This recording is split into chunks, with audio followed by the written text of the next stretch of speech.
questions de formation, de sensibilisation, puisque un cabinet d'avocats, c'est une entreprise comme une autre. Donc, on parlait tout à l'heure de sensibiliser les équipes, ça me semble effectivement indispensable.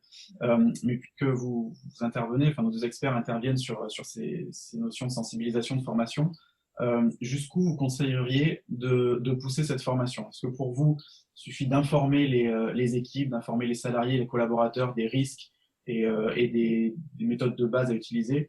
Ou est-ce que vous pensez qu'il faut vraiment une réelle prise de conscience des enjeux matériels, économiques, des risques de la cybersécurité? Il est nécessaire d'aller assez loin, parce que ce qu'on recherche, c'est un changement de comportement. Si on fait que de l'information et si on n'explique pas jusqu'au bout le risque, jusqu'au risque technique, jusqu'au risque de piratage, la compréhension sera pas complète de mon point de vue. Donc il faut aller assez loin. Il faut même dans certains cas faire des démos techniques de piratage de téléphone mobile, d'ordinateur, etc. Voire en live pour vraiment créer cette prise de conscience, expliquer correctement les choses. Et à partir de là, quand l'utilisateur comprend ces risques-là, il va vouloir se protéger, adopter les bonnes pratiques. Et là, on est dans le changement. Donc, de mon point de vue, faut aller assez loin dans les explications et pas se limiter à de l'information. La question est complexe. L'information doit être utilisée pour ce qu'elle est. Une réponse lorsqu'on a une question. La meilleure illustration pour moi de l'information, c'est l'écriteau toilette sur la porte de la pièce destinée à cet effet. C'est une information efficace qui n'est utilisée que lorsque l'on en ressent le besoin. Les utilisateurs ne ressentent pas le besoin de faire de la cybersécurité, il faut se l'avouer, ou d'appliquer des gestes relatifs à ce sujet.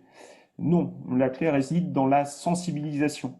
Il y a longtemps, l'inventeur du pare-feu, firewall en anglais, et un cryptographe de renom international ont eu une réflexion à ce sujet à travers des échanges de presse sous forme de points. Si vous êtes intéressé, donc point contre point, je pourrais vous donner les références, hein, c'est entre Schneier et Ranum. L'un des acteurs disait, et c'était Ranum, qu'après 20 ans de formation à la cyber, la seule chose qu'il en retenait, c'était soit, pour que ça marche, qu'il fallait faire honte aux gens, soit de leur prendre leur argent. Depuis 20 ans, malheureusement, mon constat, c'est que les mentalités n'ont pas beaucoup évolué et que cette position est encore très réaliste. Les gens n'ont pas envie d'investir dans ce sujet, qu'ils voient comme une contrainte, on l'a dit avant, et qui l'a ressouligné, et pas forcément une opportunité, et veulent simplement utiliser leur ordinateur et leur smartphone sans qu'on les embête. Si en 1984, on pouvait encore l'envisager et tenir cette position, on sait aujourd'hui que c'est presque criminel, puisque bon nombre d'entreprises ont cessé toute activité ou ont rencontré de grosses pertes financières à cause de manquements d'hygiène à la cybersécurité. Et quand je dis grosses pertes financières, on parle entre millions et milliards d'euros ou de dollars. Même si l'idée d'un permis d'usage informatique continue de faire son chemin sans trouver de réelle finalité, ça semble un sujet à continuer de creuser. Pour ma part, j'ai choisi une troisième voie, mais avant de vous la dévoiler, je veux vous rappeler un point essentiel qui permet de définir la différence entre information, communication et sensibilisation. La première est partagée sans aucune notion de réception et d'impact. La deuxième est rigoureusement contrôlée pour s'assurer de l'assimilation du message. Et c'est bien cela qui change tout. Pour ma part, donc, j'ai fait le choix de centrer mes méthodes de sensibilisation selon 3 axes pour des buts distincts. 1. Faire mienne les nouvelles technologies pour faire vivre un effet waouh à l'apprenant. C'est le cas avec les expériences de réalité virtuelle que je déploie pour mes clients. À base de petits scénarios issus de la vie réelle, nous interagissons avec l'utilisateur et notre connaissance des neurosciences pour imprégner l'information, ce coup-ci, dans le cerveau de manière durable. La personne prend du plaisir à travers une expérience immersive qui se présente à elle sous forme de serious game avec des enjeux et dans un temps limité.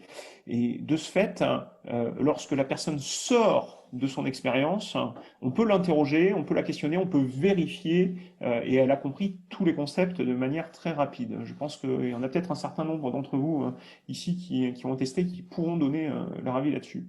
Deuxièmement, faire passer un message de manière massive, simple et répétée.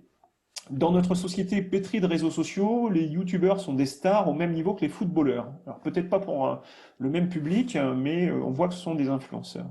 Et c'est difficile de passer à côté de ce type de médias. Des vidéos courtes, simples et avec de l'humour et de la pédagogie, accompagnées de questionnaires pertinents pour toucher le collaborateur dans son usage quotidien, ça peut être une piste. Mais il ne faut pas que ce soit la vidéo barbante d'un PDG qui lit un message enregistré et qui vous dit la sécurité, c'est l'affaire de tous.